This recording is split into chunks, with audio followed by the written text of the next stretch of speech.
lot of late-breaking stuff coming out tonight. Got some news on Virginia, the special election to take the Virginia delegation, the congressional delegation, and turn it from 6 Democrat seats and 5 Republicans, which is literally representative almost exactly how that state goes politically, and turn it into 10 Democrat seats and 1 Republican seat. I'll tell you the latest. There's some results coming in already on that from Fake News CNN. I'll share with you. Also, Athena Strand. You've probably been wondering, where has the news, one of the most explosive and massively downloaded podcasts I have had is about Athena Strand, and I'm grateful for that because she means everything to me and to us, and it's horrifying what happened to her. And so, and if you watch this video podcast, you can also download it on Apple, Spotify, everywhere you get your podcasts, iHeart, you name it, okay? So do want you to know that. And that was the most stunningly, amazingly downloaded video. And it's going to get more intense. So tomorrow the trial restarts, but they have been having hearings with the judge over the past 2 days. I'm going to tell you what they are and what the defense is coming out with to try to get him off of the death penalty and why it's critical that he gets the death penalty. Also, Plano home values dropped 5.1%. Why? What's going on? I have a lot to say about that. And H1-B visas. Series of great stories from the Dallas Express on the latest on whether it's true that the Trump administration really has cracked down on them and numbers are way down. And the 10 Commandments. I have them here in front of me. I read my Bible every day. Today I read Dr. Robert Jeffress, my pastor and one of my sponsors, First Baptist Dallas, of this great podcast. I got to have them on. It's been a while. But I read my Pathway to Victory daily devotional and Psalms and Proverbs for the day, as well as pulling out the 10 Commandments so that I don't get anything wrong on it, even though I know them, because they are back in the classrooms in Texas. We'll talk about that and why it's a good thing. And you're going to love this. What just moved from my home state, crazy leftist home state of Illinois, what is now moving here that's going to help us power our homes? They're leaving Illinois and coming here. You have to hear the story from the Wall Street Journal today. First, let's get into what's going on over at in Virginia. Because, and I mentioned this yesterday, this is the lobster. I didn't show this. This is the lobster right here. Virginia's proposed 7th U.S. House District, a.k.a. the lobster.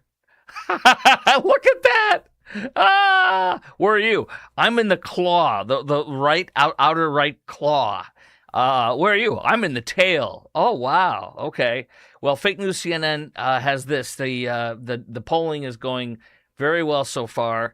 This coming in from journalist Nick Sorter. Democrats are stunned as voter turnout in rural Virginia counties is outperforming the turnout from the Trump presidential 2024 election. Great results pouring in real time from Virginia. The pivotal vote could give Democrats an edge in the midterms, right? This is about a redistricting effort. It is a dramatic one, and still early. But look at these numbers here. You can see about 36% of the vote is coming in. So it's coming in pretty fast here. We're not able to call it yet. Right now, though, no is ahead significantly, but it all depends where the votes are out, right? 54.5%, 45.5% right now against this redistricting. So I'm going to pause it. I don't know why it's like this, if you sped it up or what, but we'll just go through the numbers instead of hearing her go. So here we go. Should we redraw the congressional map? No. 54%. Wow. 100,000 points ahead. Now, it doesn't say, 7:38 ET. Polls closed at, okay, so this is 38 minutes afterwards. We'll see. Let's see what else we have. Redraw map, same thing right there. Let's continue. I don't know if they have a second poll. Let's see if Jeff Zeleny could say something, and now I'll chop and as the day has unfolded, now keep in mind more than one. Nah, can't hear it. Okay. So there we go. Something went wrong with the video on it, but very interesting stuff. So it looks good. It looks good where they're not going to be able to rig it. It's just crazy what we've seen going on in Virginia with the crazy Abigail Spanberger, who said she was a moderate and is crazy leftist. What else do I have for you today? This is it. Athena Strand. They're going to try to say, okay, where we're at so far is the horrific video and audio of him putting her into the FedEx van that he was driving.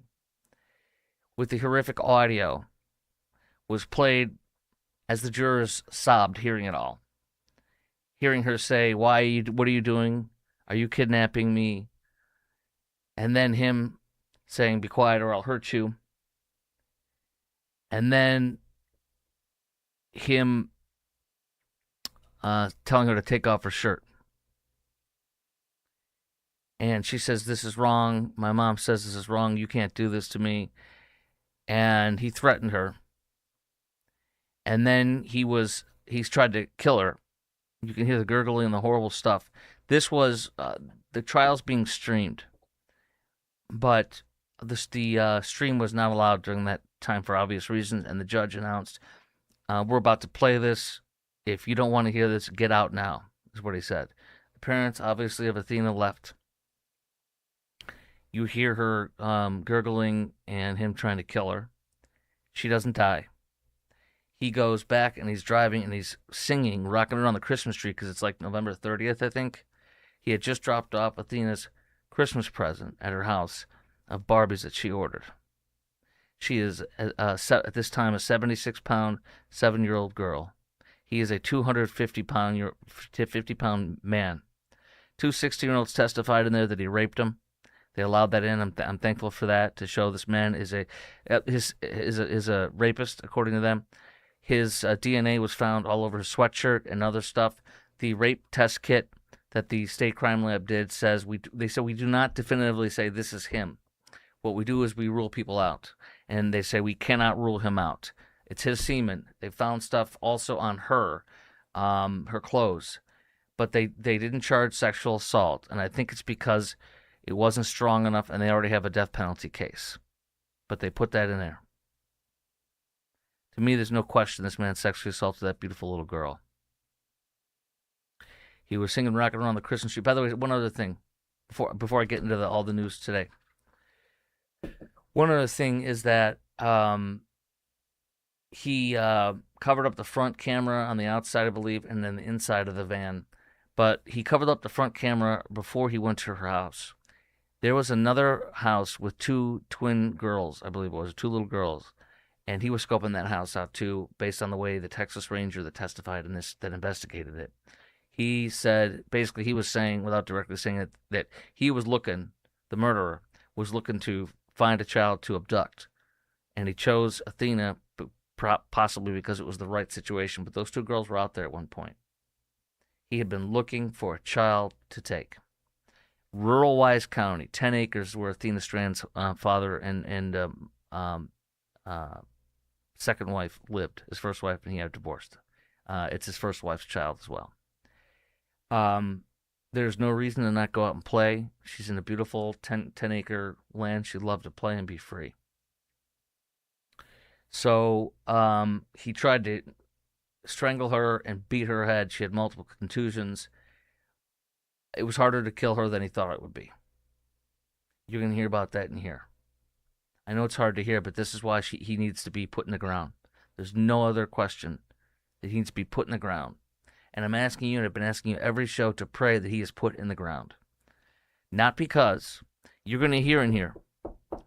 The defense is, today and Monday, the defense was laying out their case in front of the judge and the opposing counsel, but with no jury, because the judge wants to see what they're going to do before the jury comes back in. So that's what Monday and Tuesday have been doing. So the jury's been off Monday and Tuesday. They're going back tomorrow. Tomorrow the defense gets to lay out their case for why he doesn't deserve death, which you know and I know that he deserves death. The prosecution last week laid out their case for why he deserves death, and part of that was playing the video and the audio. The jury sobbed while that was happening. Very important. Very important. And the DA said at the beginning of this, or at the beginning of the death penalty phase, you're going to see what a 250-pound man can do to a 7-year-old girl. I have goosebumps. Yeah, this is my mom's no-spin mom. My mom got my wife this no-spin mom like 15 years ago. It's a nice cup. I decided to sip my coffee while I talk to you today. Hope you don't mind. Today, the WFAA TV Channel 8, their coverage to me was the best of what's been going on. In fact, one of my kind of a friend, if you will, acquaintance friend, who is the best crime reporter in all of DFW, is Rebecca Lopez. And she added in this coverage. So today, Channel 8 says video and audio evidence of the violent acts drove some jurors to tears, which I told you about. The killer's lawyers now say, and this is where he's trying to get off.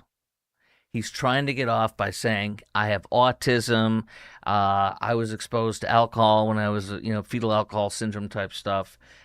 You should not put me to death. It's cruel, the Supreme Court ruling. And there's a quotation in here earlier about the type of punishment that they're saying that it qualifies under the Supreme Court. But it doesn't, and I'll tell you why in a moment. His lawyers for the past 2 days have been, as I said, acting this out for the judge before the jury comes in tomorrow. They say their client has autism. And by the way, does that mean every autistic kid is a killer or could be a killer? Total BS. He argues that the diagnosis of autism, his attorneys say, reduces his moral blameworthiness. If he's so autistic, so low on the spectrum, I think it's called, or high, I think high means you're high functioning, whatever, but if he's so low on the functioning, then how could he have a FedEx job and drive around and have a license and work at a place? Total BS. They argue that the diagnosis of autism reduces his moral blameworthiness, negates the retributive and deterrent purposes of capital punishment, and exposes him to unacceptable risk that he will be wrongfully sentenced to death. Total BS. He's guilty. He pleaded guilty already. It does not reduce his blameworthiness. He knew what he was doing. That's why he lied and made up an alter ego zero that even his own doctors that will be testifying publicly, say that he doesn't have an alter ego. He doesn't have a split personality disorder. He's not bipolar. Total BS. He lied because he knew he killed a girl and that he would be going to jail and that it was wrong. He knows right from wrong, and beyond that, he knows enough to lie and conceal after he murdered her and threw her naked body into a bog or a creek or a river. After he did that, he then drove over to like a QT or something of that nature and sprayed and cleaned out the van. He was already ready to do that part. He knew what he was doing that day, what he would be doing. Rebecca Lopez from Channel 8 says this: the jurors are back tomorrow. The judge has held hearings over the past 3 days to listen to what the jury will hear from the defense team's experts. His lawyers say he's deeply impaired but still responsible for what he did. You damn right he's responsible. A forensic psychiatrist told the court that he has several diagnoses, including ADHD. I have ADHD. My son has ADHD. Basically, everybody in my house has ADHD. It's all my fault. I'm being serious. That doesn't mean you're gonna kill anybody. That is absurd. He has ADHD, depression, substance abuse, and is on the autism spectrum. So what? He said this forensic psychiatrist says those conditions affect how he processes situations and why he's not empathetic about what he did. The killer told multiple defense experts how he killed her, Athena, and tried to multiple times to strangle her and smother her. He couldn't do it. He kept trying to kill her. It was extraordinarily cruel and horrifying. Of a beautiful 7-year-old girl. I want to put my fist through this wall right now. I have rage. I'm sure you do too. The defense's own experts say he lied. He lied about, here we go. After his arrest, he told detectives he has an alter ego zero, which is total, the defense's own experts say he lied about that. Made up an alter ego. I mean, that right there is, there's no excuse. Put him in the ground. He made up the alter ego and testified that the killer does not have multiple personality disorder. Also, they're saying he has high lead levels, exposure to lead paint, I guess, or something, low testosterone, being exposed to fetal alcohol, autism spectrum disorder. Can we make up a few more things, or even if they are, can we add a few more things in there to say it's okay to murder her and not be put in the ground? And rape her, I believe. One expert testified lead exposure, especially in children, can impact the brain's frontal lobe. However, the doctor did not say he identified specific damage in the killer's brain, only that such exposure was known to affect brain function. So there's nothing there to prove. Still, the expert acknowledged it is difficult to directly connect these conditions to the crime, and he could not say they caused the killer's actions. Done. Fetal alcohol disorder, fetal alcohol spectrum disorder is what they call it. They say he has, resulting in a moderate impairment. These conditions are not an excuse for crime, but the defense is saying they can explain how his brain functions. They testified that an alter ego that he referred to as Zero is a coping mechanism, not evidence of multiple personalities. He kills, he knows it's wrong, he copes with what he did because he has a conscience, because he's a killer and a murderer, and he copes with it by making up somebody who's fake. The experts diagnosed him with major depressive disorder, but says there's not enough evidence to support bipolar diagnosis. Defense testimony also addressed his early life, including allegations he was sexually assaulted at age 9. There is usually a reason why somebody violates a child. And this is, to me, I don't believe that anybody who violates a child, they themselves haven't been violated before. I believe every person that violates a child has been violated before. There's no excuse. There are many people that are violated as children. For example, Robert Morris, who just got out of jail, the former pastor of Gateway Church, he got out of jail. That young woman, this woman who was a girl at the time that he raped her and he violated her, she hasn't gone on to do things. Same thing happens with boys. There's boys who are molested, boys who are violated that don't go around. But most of the people, if not all of them, from what I understand, that violate have been violated themselves. It doesn't excuse anything, though. It doesn't matter. They say he's capable of understanding right from wrong, so insanity defense is out. Wow, this is great. One guy, the judge heard from a rebuttal witness for the prosecution who will be called. He does not believe that the killer is autistic. There you go. He said that the killer's use of marijuana and cocaine did not play a role in his actions when he killed Athena, but he did testify that the killer shows signs of being a sexual deviant. Absolutely. So that trial resumes tomorrow. In just a moment, this could be out of all the ones I talk about today, besides probably Athena Strand, this is my favorite one. Plano home values dropped 5.1% in the past year. I have a lot to say about this, and I'll tell you why in just a moment.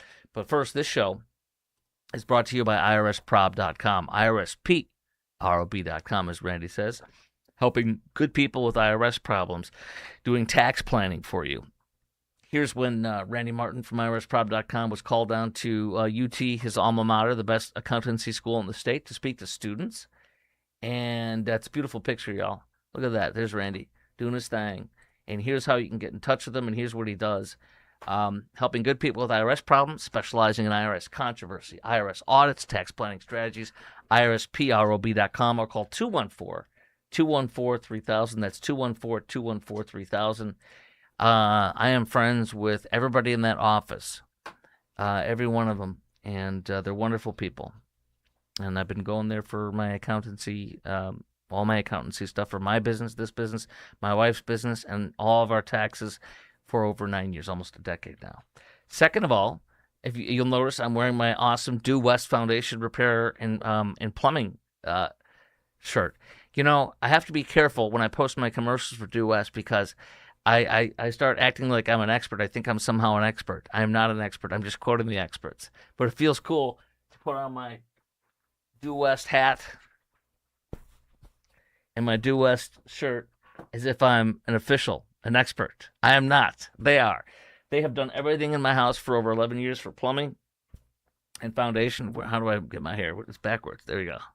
Foundation, plumbing, and even root shields for the trees, grading in the backyard, leveling, concrete leveling, retention walls, you name it, they do all of it. But don't ever use a plumber who's not also foundation because they will blame each other all the time when there's problems. If you want the best, call Due West.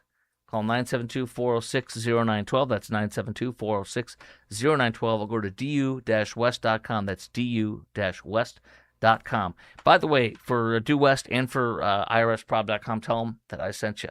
Very important. Plano home values dropped 5.1% in the past year. We are not used to hearing that, particularly from Plano. And why does this hit me so much? Why is this important to me? Here's a little graphic from a housing expert here in the Metroplex, Amy Nixon. One neighborhood in McKinney has over 350 homes for sale. Wow. Wow. She also put this up. Now, I know that's McKinney, that's not Plano, but she put this up too. Everyone who lives in the area knows valuations were insane. In recent years, people would tell you to your face, Zillow says my house is worth $600K, but I live here and I know how it was built. This is not a $600,000 house. Everyone knew it was too good to be true. Now, that's implying a bubble. I've never heard we're in a bubble. I'm not going to say we're in a bubble. We have been corrected because we were historically the lowest major metropolitan area in the country for real estate. Now, why does this matter so much? And here's a report from the Dallas Express on this. This from the Dallas Express. That's where I got all this from, actually, is Dallas Express. Plano's median home sales price in March 2026 was $490,000, down significantly from $550,000. What? $550,000 in March 2025. $60,000 less for the same house. Here's why I wanted to talk about this. The house I'm sitting in, we were going to buy a bigger one. We looked in Plano, but it was absurd. All of these California people and all these house flipping companies or rental companies that I despise, both of them, were I was competing with them, and every house was $25,000 over the asking. Period. Remember that? And I got to a point where my wife and I'm like, this is absurd. We're losing. We gave, I don't know, 15, 20 grand over the asking, and we still lost by $5,000. And so eventually I'm like, what are we doing? We're not moving into the Metroplex. We've been here for over 15 years, 16 years. So I'm like, let's just add on to our house. So we looked into it, and that's what we did. And that's why the studio is here. It's brand new, among many other rooms. So that's what we did. So Plano is now getting its comeuppance. And let me give you another lesson on Zillow and Redfin, every single one of those. Listen very closely. If you think by looking up your house on Zillow, Redfin, you name any one of them, HAR, HAR, whatever, all these other ones, if you think that is an accurate price on your home, you are way wrong. Way wrong. Let me give you an example. After I did the major addition on this house, if you look online, guess what? It's still I did the tax records on this house. I did it with the official permits and everything. So I'm on the tax rolls as having this addition. My taxes went way up. And they still, 2 or 3 years, I don't even know how long it's been, 2 or 3 years, they still show my house as what it was before. They have their heads up their ass. They're Silicon Valley, excuse my language. They're Silicon Valley. They use formulas. They have no freaking clue. No clue. I've been paying for over 2 years on the tax rolls, a big addition, and they still don't show it. They don't know what to do. But even before that, as your example, some of the real estate experts I know and very well, who I've partnered with sponsorships over the years, have told me that those are total BS. And so what I do, if I want to just take a check on the value of my house, what I'll do is I will take all 4 of them and I'll kind of have a rough idea, but I know it's all BS. It's all BS. It's all BS. It's some formula, made up by idiots in the Silicon Valley that have no idea. So just so you know that too, that's an important little hot tip right there. All right, let's get into the H1-B visa situation. The Dallas Express did a whole bunch of stories on this today that were real good.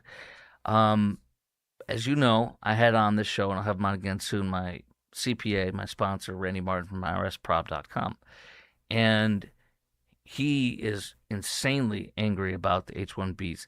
He has been seeing this for over 23 years in North Texas, from when he was an accountant at TI, from when he was with one of the Ross Perot companies back in the day. I forget which one it was. He was with several companies, like many of us, coming up before he went and started his own business about 15 years ago or so, maybe even longer than that, I don't know.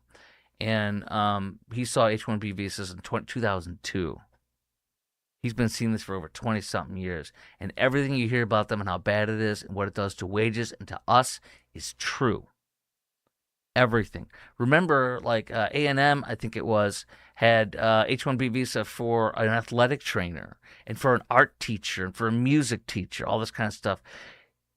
Are you freaking kidding me? We don't have art teachers, trainers, and also athletic trainers and stuff here. This is disgusting. Now, Governor Greg Abbott did issue a moratorium, but one of the reports in here, I believe from the Dallas Express, is going to talk about how there's still people on there because they can continue them, I believe, and I'll read the details in a second, but you can continue them without starting them anew. Like, it's not new, so you can continue them. Let me get into this here. This is from the Dallas Express. While your H-1B chances just got much better, here's what happened. You have now a 50% chance at getting picked as an H-1B visa, but the pool has gone much smaller. So it's a good thing. And here's what they say. Early results from the H-1B visa lottery have dramatically improved odds for applicants. Selection rates are very well over 50%. Why, though? It's because a higher success rate is tied not to expanding opportunity, but to a shrinking applicant pool because of Trump's new policies on that. The $100,000, you have to put $100,000 supplemental payment on new H-1B hires from abroad. This is fantastic that Trump did this. It sharply curtailed participation. As a result, total lottery registrations, the Dallas Express reports, are projected to fall between 195,000 and 235,000 this year, down. So we'll just round it to like 200,000, 205,000. It's now down from more than 750,000. Wow. So somewhere around 210,000 when it used to be 750,000. That is fantastic. That was 3 years ago. A decline of 43% from last year. What do we have here? They have blocked almost all international recruiting with that six-figure addition they have to pay. Thank you. That's good. By universities and hospitals, discourage many private sector firms from participating. Companies that do hire workers are increasingly focused on candidates already in the U.S. That's what we want. Governor Abbott ordered the freeze, as we know, on state agencies and public universities. Now, I pause here for a second because as I was reading through these articles, you know what? I had a thought here, and I wrote it right here. Imagine what foreigners think. Imagine what foreigners think when they're looking at this going, oh my gosh, are these people stupid? I can't believe they're letting me come in and so many of us come in. Are they stupid? Do they not care about their country? That's what I bet you they're thinking. It's just like Islamists. Inshallah, I can't believe they let me in here. Oh my gosh, I hate America. Like the brothers Tsarnaevs, the Boston bombers. Coming in here, living off the fat of the land, getting welfare, all sorts of aid, and then still wanting to kill us. And they're going, I can't believe these stupid idiots. This is great. We can come in and go after them, take advantage of them, and kill them. A recent analysis by the Dallas Express found that more than half, 53.6% of the H-1B visa workers may be paid below comparable U.S. workers. That's exactly right. It's about lowballing. And think of how many more employees they can hire when they hire H-1B visas for the same amount if they hired less of us. And here's the thing. They claim that the H-1B visa workers are better knowledgeable and better qualified. Train us. If we don't have the population, if we don't have the populace that has the knowledge that we need for certain jobs, train us. Why can't our federal government and these companies work together? We can help subsidize training to make people in this country qualified in areas that we are not qualified, but there are very few, comparatively speaking.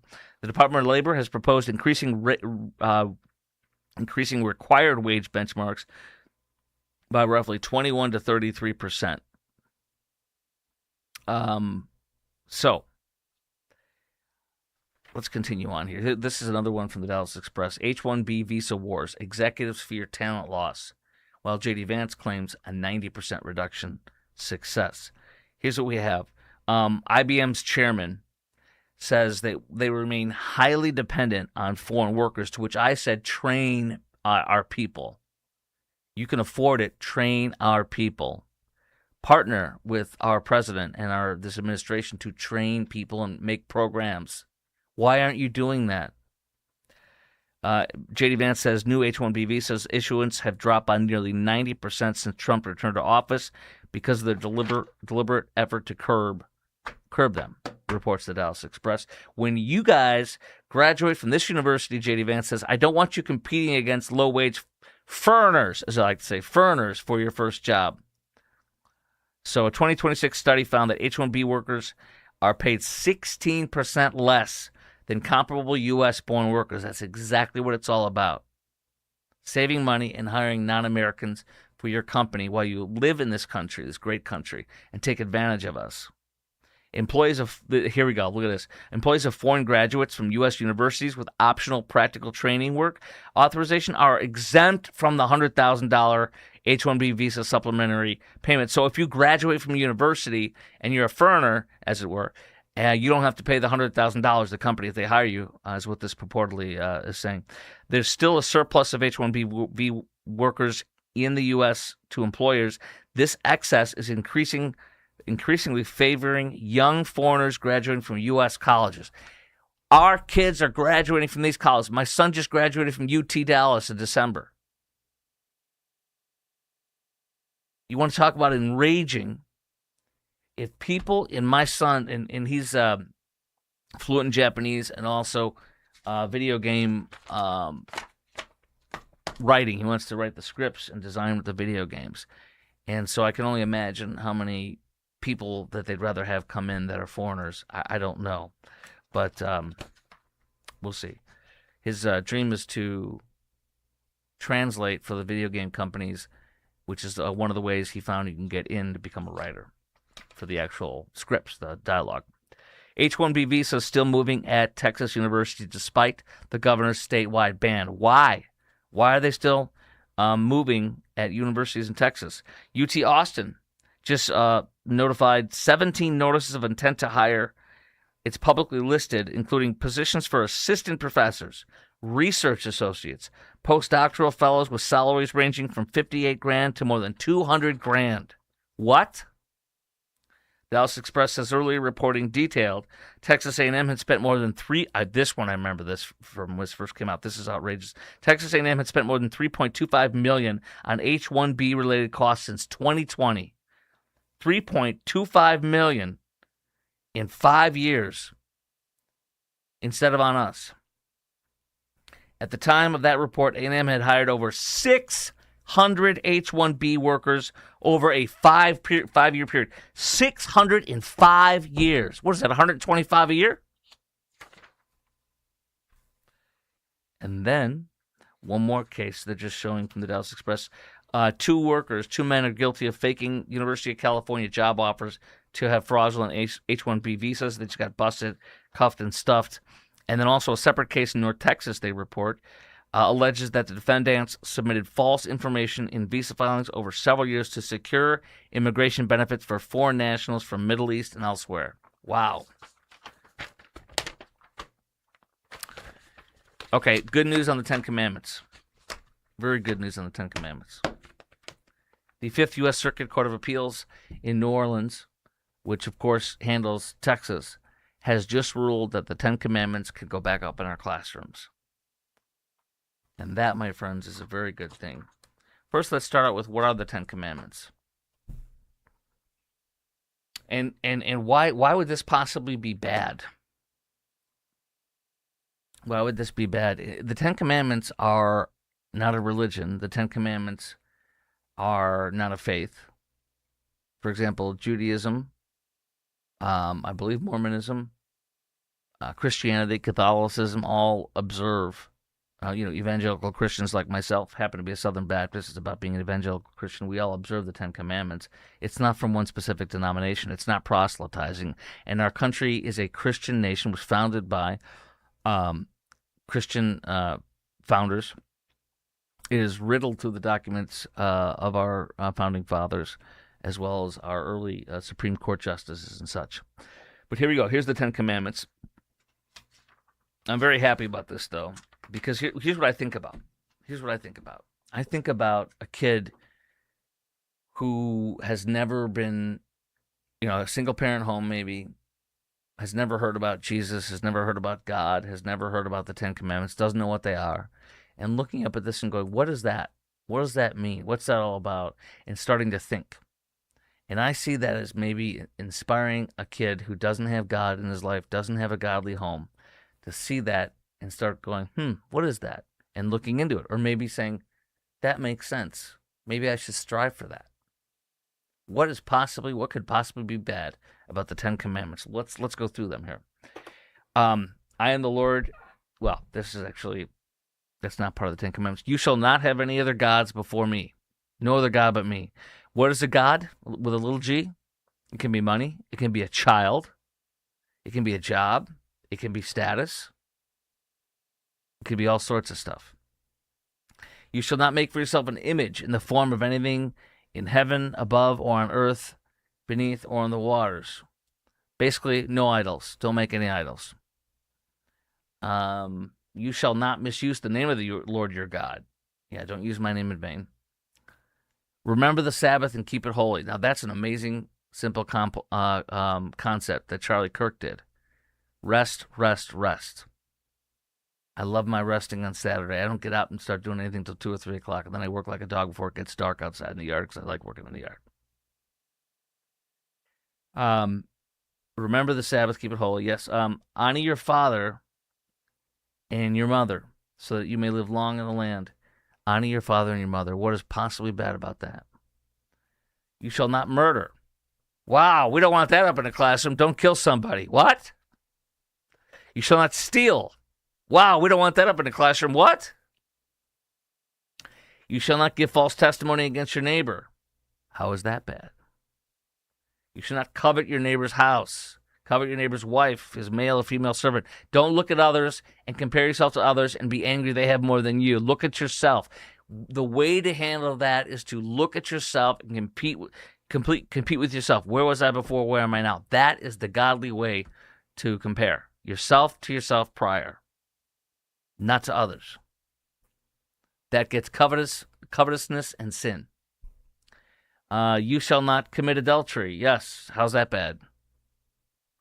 You should not steal. You should not give false testimony against your neighbor. You should not covet your neighbor's house. That's it. So there you go. Those are your 10 commandments, and that's a good thing to have up in the schools, unequivocally. So here we go. This is from Fox News and from the Dallas Morning News. We'll start with the Dallas Morning News on this. The plaintiffs, the plaintiffs were the ones suing, trying to get the 10 commandments taken down. A federal judge, I believe in Austin, said they can't go up, take them down. A leftist judge. But now it went in front of the Fifth U.S. Circuit Court of Appeals, and they said, put them back up. They're okay. The case is going to be heard along with one in Louisiana that's very similar in January, February-ish. After that, we might have to take them down, or we might be able to keep them up for good, unless they want to take it to the Supreme Court, which I'm sure they would if we win. Plaintiffs say they have a sincere religious disagreement with this context. They have a sincere religious disagreement. What? I don't know what faith it is that disagrees with them, but, is it Islam? I don't know. But that does not transform the poster into summons to prayer. That's exactly what the judge said in the majority for the ruling, saying put the 10 Commandments back up. The judge said in the majority opinion, that does not transform the poster into a summons to prayer. Nobody's being told to pray. Nobody's being said you have to do this. The law requires public schools to display the 10 Commandments in every classroom. Amen. Several families from both religious and non-religious backgrounds brought the lawsuit against a number of Texas school districts, including Plano ISD. A federal judge in August issued a preliminary injunction, which is why this was just struck down today. Today's opinion reverses that injunction. Ken Paxton asked the Fifth U.S. Circuit Court of Appeals to hear the case, along with a challenge to similar law in Louisiana, and the court heard arguments in January. Wait, I'm sorry, I was off. This is the official ruling. I apologize. I misread it. Yes, they heard it in January, so that's it. It's done. They get to stay up.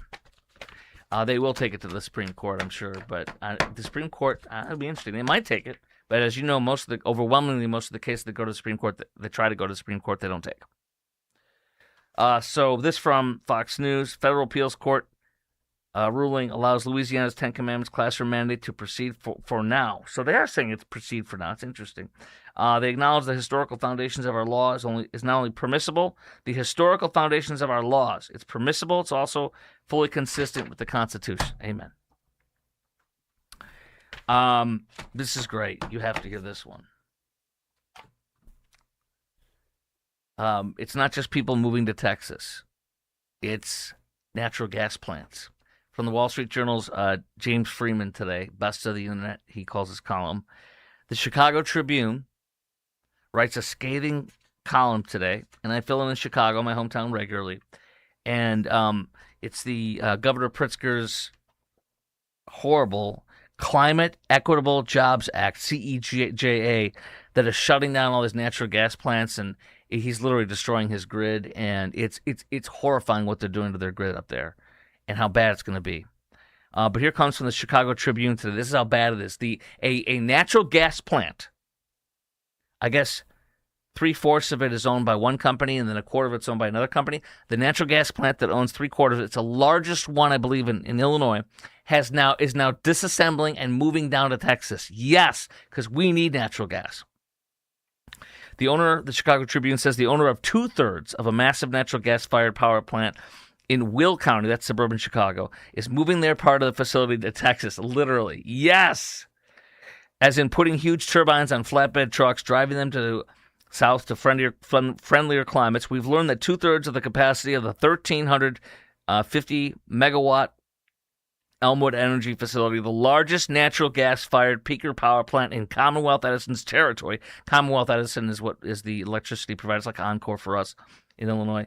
Their territory. It's the largest peaker power plant in ComEd's territory and one of the biggest in the nation. Coming to Texas. We need it so bad.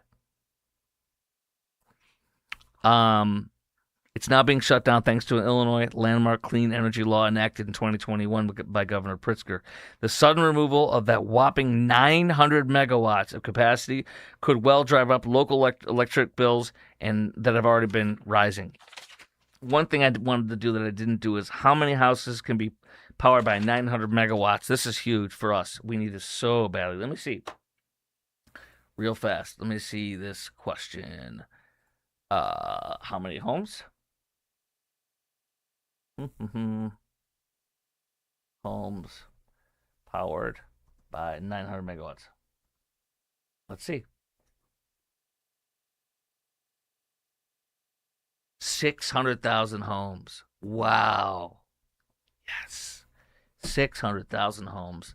That'll cover about 6 years of the invasion that we've had from Californians, Illinoisans, and New Yorkers. Because we had about 1 million. We had about 1 million people, 100,000 people per annum. So that'll be about 6 years. That's great, though. 600,000 homes. That is so awesome. Keep it coming. Keep it coming. What else do I have for you here? Oh, college students from CNBC. College students may owe $43,000 in student loans by graduation, a new study said. As college costs rise, incoming freshmen could take on as much as $43,000 on average. Can I just tell you how easy this is? To cut that in half. Do what my son and my daughter did. Go to the community college. Since we homeschooled, and you could do this if you're not homeschooling, if you're in public school too, but dual credit. If you do dual credit in most community college districts, it's free to go dual credit, and so you're taking a college class that's also counting for your high school. So those are free. What that means is we only dropped probably, I don't know, make up a number, $3,000 on each kid's first 2 years of education. So now they're going for their last 2 years, and they're going to cover their own last 2 years with scholarships and whatever else they can come up with other than that, loans. But they're not going to, he went to UTD, and she's going to another similar type of a school in the Metroplex as well, college, for her last 2 years. That's the way to do it. From $43,000 to $2,150, much better. Obviously, ideally, the number is 0, but there you have it. The murder trial of Austin Metcalf's murderer, Carmelo Anthony, that sick thug who plunged a knife into the chest. He admitted to doing it. He said, I did it. He also, the Dallas Morning News also says he told officers he acted in self-defense. So he obviously never denied doing it. In fact, he said, I did it in one of the many reports that's been published since the murder happened. His trial's coming up June 1st. Can't come soon enough. The judge is laying out very, very strict rules for the courtroom, reports the Dallas Morning News today. Carmelo Anthony, 18, charged with first-degree murder for the killing of Austin Metcalf. Witnesses say Metcalf's coach said, don't let anybody come under our tent. I think it was raining a little bit, because whenever people from other schools come under their tent, their own tent, they steal. Happens all the time. He told them that. Don't let people under the tent. So Austin Metcalf was following the orders of his coach, and he saw Carmelo Anthony coming under their tent. He said, leave the tent. Anthony allegedly reached inside of his bag and said, touch me and see what happens, if you remember. The affidavit said Metcalf then touched him, to which Anthony replied, punch me and see what happens. According to the report, Metcalf grabbed Anthony and again told him to move. Anthony pulled out the knife and stabbed Metcalf once in the chest and ran away. His brother held him until he died, right in his arms. And remember this. I've been keeping track of the GoFundMe, Give, Send, Goes. Carmelo Anthony raised, I forget the exact amount, but I literally checked it a week or two or three ago when it was in the news for something.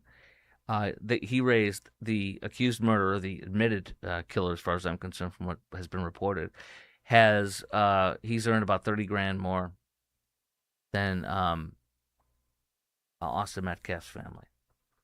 People gave more to the accused murderer than the victim, all because of race and lies.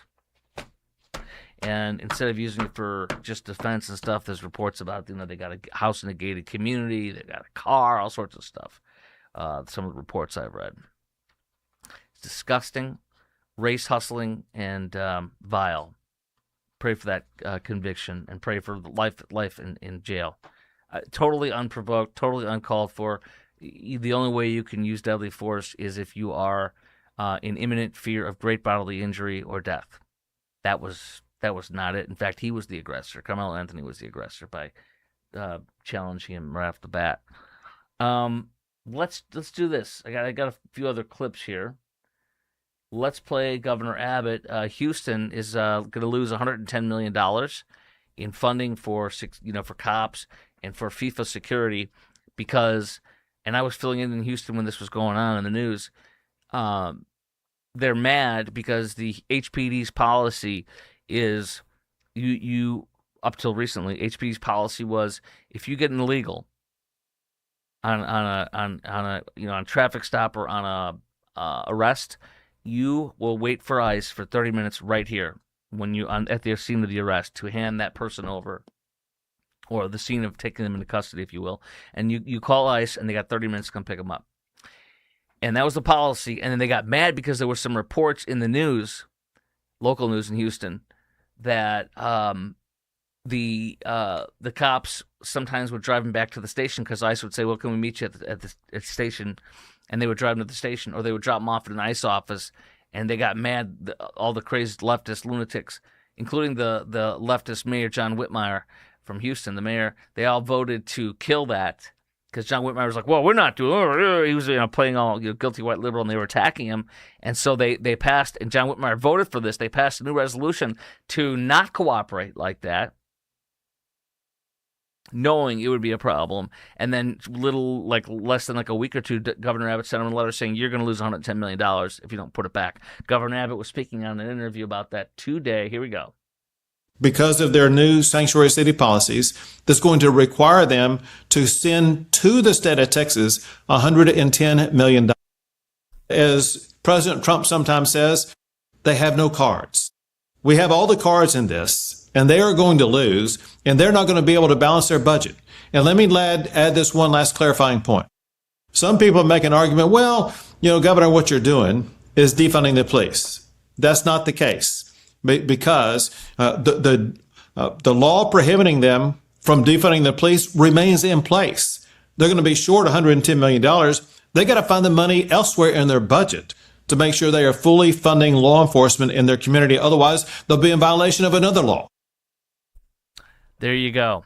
Now, Dallas also has been served notice that they will lose, I think one number is 31 million or 32 million, and another number is like 50-something million because of their policies. And they are sanctuary city policies.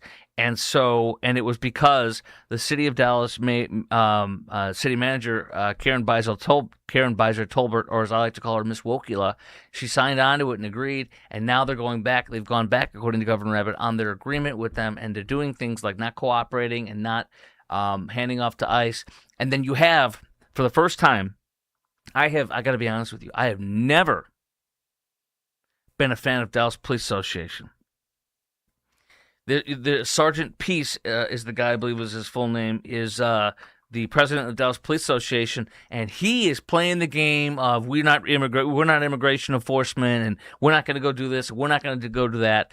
He is literally speaking like a Democrat politician. Flush the Dallas Police Association down the freaking toilet. Fort Worth Police Association is the best. FWPOA is awesome. Dallas Police Association, flush them down the toilet. It started with, so the current one is, to me, totally a leftist woke guy. Before him was the guy that I believe got pinched for a car crash and somebody died, and and they were trying to switch who the driver was. He's out of the picture. I didn't know him much. The one before him, that guy, I can't remember his name. That guy is an SOB, and the reason that guy's an SOB is because I wanted him to come on the show, like I had Fort Worth Police Officers Association all the time on my radio show for years. And he would never come on. I would call, I would talk to whoever answers at the desk and go, I'd tell the story. My dad's a retired Chicago police officer. I have another very, very in my inner family that is also a police officer, multi-generational family, love, huge supporter, And then all they would have to do, I'm telling you, I called him like 7 or 8 times over a period of a year or two. It was a joke. And all they could have done is said, you know what, he's just not interested in coming on. At least I would have known. So this guy's a D-bag. I can't remember his name. It'll come up. But they are a disgrace. Now, I'm going to tell you this. The Chicago Police Officers Union is a hell of a union. And the guy that speaks for the head of the Chicago Police Officers Union is a hell of a guy. That's an example. They and Fort Worth Police Officers Association have nothing but good stuff to say about them. Okay? Little sidebar. Everything is bigger in Texas. This is great from the Dallas Express. A lot of news from the Dallas Express today. Good job, guys. Everything is bigger in Texas. Average $4,344 tax refund boosted by Trump's historic tax relief. No tax on tips. No tax on Social Security. Average tax refund for Texas filers this season, $4,344. Second highest in the nation. Well above the nation's average, $3,400. So you literally, it's almost exactly $1,000 more in Texas than the national average. Wow. And it's currently, the national average is 11% higher this year than it was last year. That's the result of Trump policies. And you have James Tallarico saying it favors the rich and high earners and wealthy corporations, as the Dallas Express says. No, it doesn't. The numbers speak for themselves. What else do I have? Oh, I have a beautiful video. I have a beautiful video that I saw. And it's one of these ones where you see it and you're like, I don't know. And then you play it and you go, okay, now I know why everybody's like. It's a beautiful video of a Down syndrome baby, a baby boy with Down syndrome. You have to see this in a moment. But I also have this. This is, as you know, Chris Murphy, far leftist.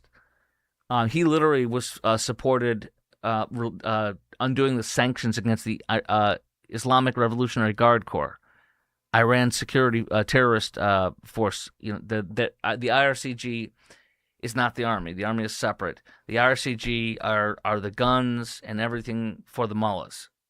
Okay, and they're the ones who sponsor and train and do terror from Hamas, Hezbollah, October 7th, the Houthis in Yemen, and us. They're the ones who blew up the Marine barracks. In fact, the guy that's going to be doing the negotiations, which are now on hold, that SOB was personally involved in the execution of blowing up our Marine barracks in the 80s. He's personally involved in the USS Cole bombing and was personally involved in, I don't know if it's the Dar es Salaam in Tanzania, the U.S. embassies, but multiple things that murdered tons of our people. And that SOB we're going to sit and negotiate with. I've told you the war is proper, but we need to finish the job and not negotiate with these SOBs. Trump, a deal, a deal, a deal. With these people, you're dealing with Al-Qaeda. I got to deal with Al-Qaeda. You don't deal with Al-Qaeda, you kill them. So I'm upset about that a little bit. But Chris Murphy literally called for the for undoing sanctions on the Islamic Revolutionary Guard Corps. I mean, they're the largest sponsor of terrorism in the world, and he wanted them to have no sanctions. That's how much of a fool this guy is. He tweeted this out. And I'm gonna cut this over, and I'm gonna pause it real fast. Twitter's become kind of okay. I'm gonna pause it real fast. So here we go. So he tweeted this out. And by the way, at the bottom there, that's Iranian propaganda. It never happened. Iran tweeted out yesterday at least 26 Iranian Shadow Fleet vessels bypassed U.S. blockade. Not one of them did. That's pure propaganda. It's a total lie. But Senator Chris Murphy retweeted that and said, "Awesome, awesome." First of all, he gave legitimacy as if that happened. It didn't. That's pure lies, propaganda from Iran. Second of all, he says it's awesome. He claims it's sarcasm. It doesn't matter. He gave legitimacy to a lie, propaganda, and said it was awesome. This guy's a fool. Twitter's become kind of a cesspool. I probably should give up on sarcasm on Twitter. Obviously, anybody that's seen anything that I have said about Trump's war knows that I think it's bungled, mismanaged, and he should end it as quickly as possible. But sarcasm is not something, I guess, that's allowed on Twitter any longer. Do you regret the post? Are you planning on taking it down, or are you going to keep it out? I mean, I guess I just have to be more careful about sarcasm on Twitter. Bungled and mismanaged? What's bungled and mismanaged about the war? The blockade was the best thing to ever happen.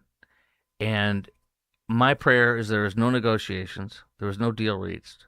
Because he says it's a new regime. That is love President Trump. That is a freaking lie. It is not a new regime.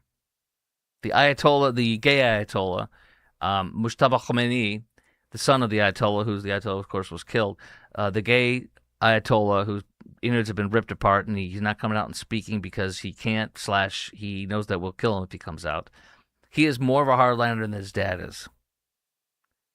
And then, as I mentioned, the guy that's been responsible for murdering hundreds and hundreds and hundreds of our troops and Americans and Jews and American Jews in October 7th is going to be doing the negotiations. Are we stupid? We're going to leave these people in power. They're going to get another nuclear bomb, even with more fervor eventually. Hard pass. Hard pass. My prayer is that we can't come to agreement in a day or two or three, and he should not be dragging this out. And then we keep the blockade up, and we hit him strategically wherever we got to hit him, and starve them to death with the oil revenue. Their oil pumps cannot continue to pump oil in about 2 weeks because they're going to fill every vessel, every seafaring vessel that holds oil. They're going to fill up every storage tank, and then they're going to have to stop and shut in the wells. If you shut in the wells, it is incredibly pricey. It damages them tremendously and keeps them offline for a long time. We're talking insanely prohibitive cost, and we're talking perhaps years on some of these pumps maybe. So it'll destroy 40% of their income for a long time. So I think the blockade's awesome. I think we need to keep doing it, and then we need to hit strategically. What else do I have for you? Before we do the Down syndrome baby boy, it's so sweet where you're going to watch him. It's so beautiful. I mean this. Well worth waiting for. North Texan wins $41 million lotto jackpot in Mesquite. North Texan wins $41 million lotto jackpot with ticket bought in Mesquite. I don't need to read the details. I just need to tell you this. He's screwed. He's screwed. You know why he's screwed? He or she. Because I'll just take you to a story when I was in Atlanta at the big talk station there. There was a guy who inherited like 110 grand. He got used to the high life. He would go to strip clubs and buy everybody drinks, everybody's best friend. He dated one of the strippers who didn't want to have a romantic relationship with him. He paid her to hang out with him. He got used to the high life, and then when that ran out, he started second mortgage in his house, did all sorts of things behind his wife's back. When that ran out, he attempted to kill his wife a few times, and then he got his son to try to help kill. And then the son, when he told the son and asked the son for the son's help, he said something like, he literally took exhaust from the car and ran it into the house while she was in there. Another time he told the son, we're going to get her, I think we hit her with this paddle, you hit her with the paddle, then I'll shove her down the stairs. The son told the sheriff's department, did a wiretap or whatever they did. And then he was sitting in jail. And I said it was like the Precious, like the ring in the Lord of the Rings. Once he was in jail, because I think he had some statements of regret. Once he was in jail, he admitted everything and said he regretted everything because the ring had been taken off of his finger, and he tried to kill his wife. We'll add that in with this. How many? Don't believe me? Just Google it. How many people that win the lottery? And I'm not talking about 500 grand, 400 grand, something like I don't. You can go bonkers over 110 grand, like I just told you, but you don't want to win too much because if you win too much, look up how many people that win the lottery, particularly the bigger prizes like $40 million. Look up how many of them end up on drugs, in jail, divorced, in miserable situations. It's a lot because most of us can't handle that kind of money.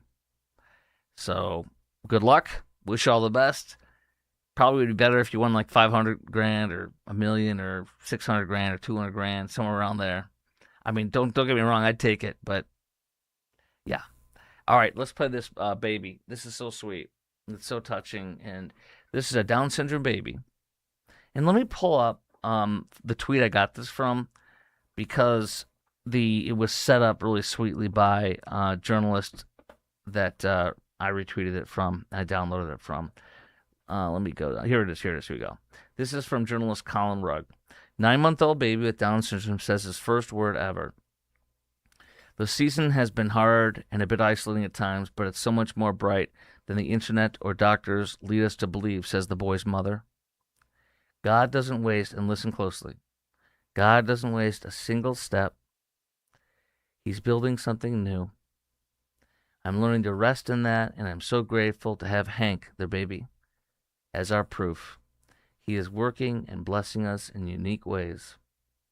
An estimated 67 to 85% of pregnancies, listen to this closely because this affects me too, listen.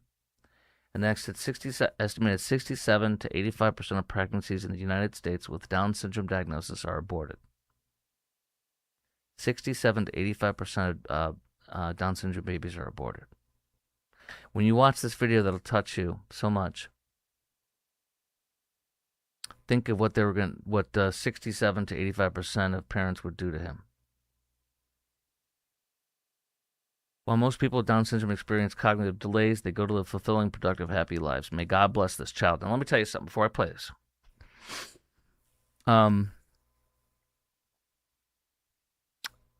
These folks that have Down syndrome, they are, I mean, you see them at the grocery store, doing pushing carts or helping bag. And they are the sweetest, most wonderful people, and they work hard. There was somebody who had Downs or something similar at a Wendy's restaurant, and he was in a newspaper featured article years ago that I read. And the owners of that Wendy's said that he is the guy that trains the people, the new employees, because he cleans things to a level that's nobody else does. And so he trains the workers. My cousin Robbie has Down syndrome, and he's very sweet and he really cares. They tend to really notice and care. They are God's gift to us. And my wife, when I was, speaking of Atlanta, when we were in Minneapolis, St. Paul, I was doing a talk show there. We had just had our son Isaac. He was like 2 years old. My wife was pregnant with our daughter Lydia. And we were in Minneapolis, St. Paul. I had gotten the job in Atlanta. I had to move ahead, and she had to stay behind with her brother and sell the house while I went down and started doing my show in Atlanta. And while I was down there, I think it was like 2 months or something, between 1 and 3 months. While I was down there, she had the typical pregnancy visit, that you have. I don't know if it's monthly, whatever. And we're getting towards, probably a 6-month mark. I don't know, 5-month mark. She goes in for her appointment, and thank God our friend who's a St. Paul police officer, his wife, went with my wife. These are wonderful friends. And the doctor said, your daughter may have Downs, and mentioned abortion.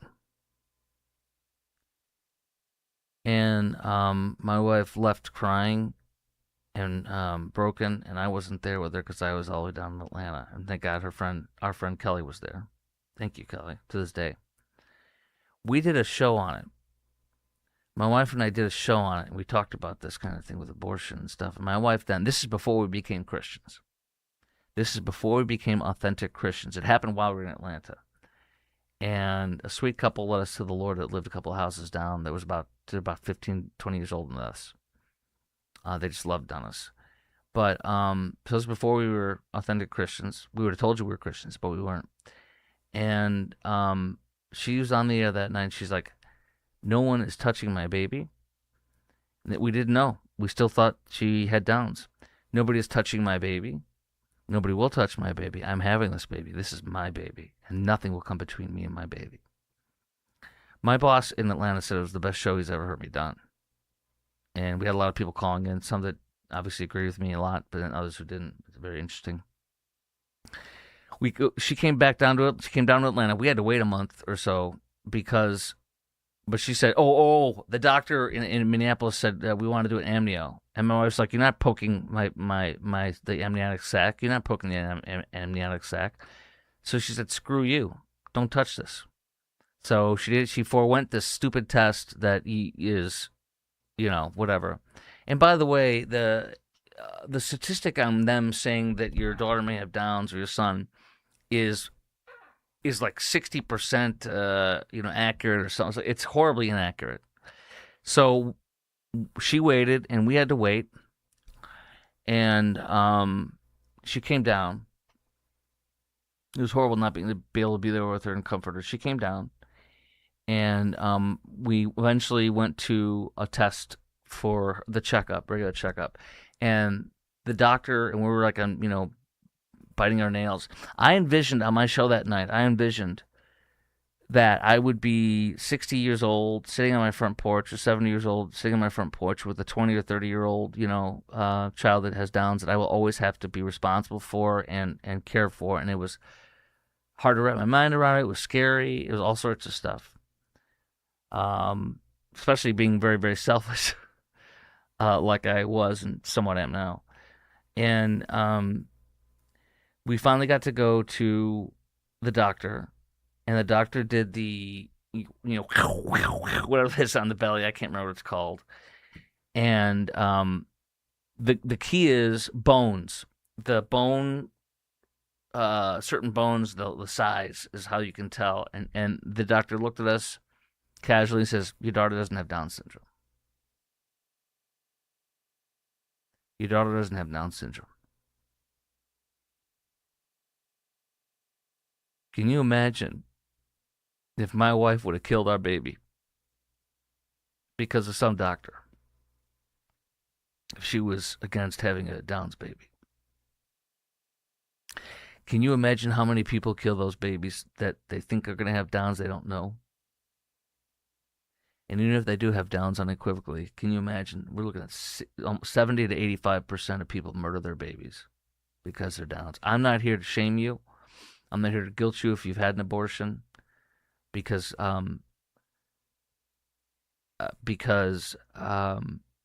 you can't change what you've done. You can change where you're at right now and where you go in the future. It's not condemnation. Okay? But let's play this. I didn't plan on getting so emotional. I'm almost tearing up here. Here we go. Dada?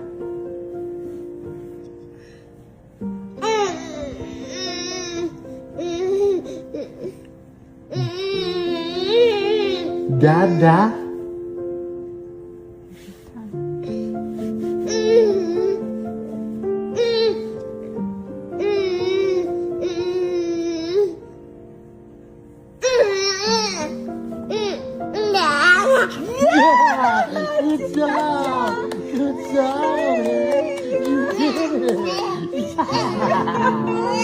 Good job.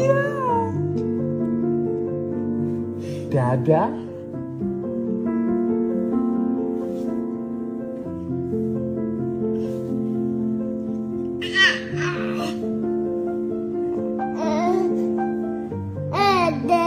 Yeah! Good job! Good job! That's a good job! Good job, man! Good job! You see the face of God in that child. You see the face of God in that child. You see love, pure godly love. That love of that child and that joy in that child, to me, is a pure download of love from God. That child that is unbelievable. I'm sorry. Marcos Lopez says, thank you, God, for the amazing decision your wife made. Thank you, Marcos. Oh, no, actually, I got a little teary. I'm not trying to be dramatic.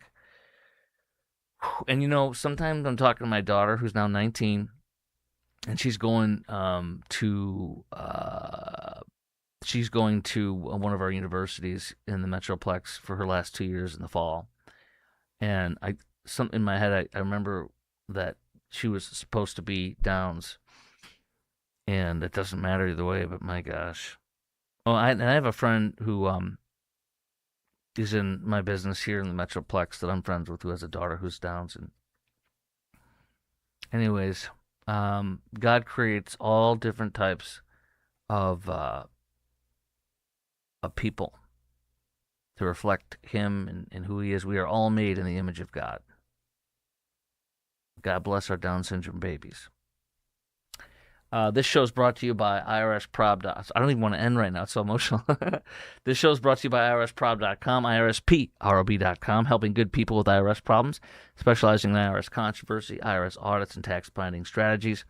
Randy Martin's my CPA. He has been for over 10 years, and we share the same values, faith, and everything. God bless my brother Randy, his wife Norma, and all their children.